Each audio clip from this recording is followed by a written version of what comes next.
Oggi, 2 novembre, ricorre il giorno della commemorazione dei defunti. La messa al Sacrario dei Caduti al cimitero Bonamorone ad Agrigento.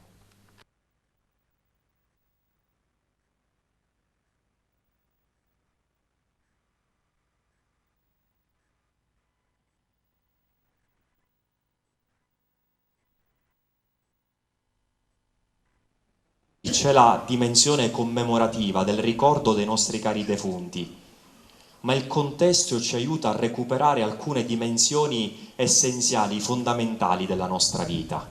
Oggi commemorazione dei fedeli defunti ed è un'occasione per noi cristiani per rinnovare la nostra fede nella risurrezione e nello stesso tempo anche per elevare anche un ringraziamento al Signore per quanto ci hanno trasmesso coloro che oggi dormono nel sonno della pace e sono al cospetto di Dio.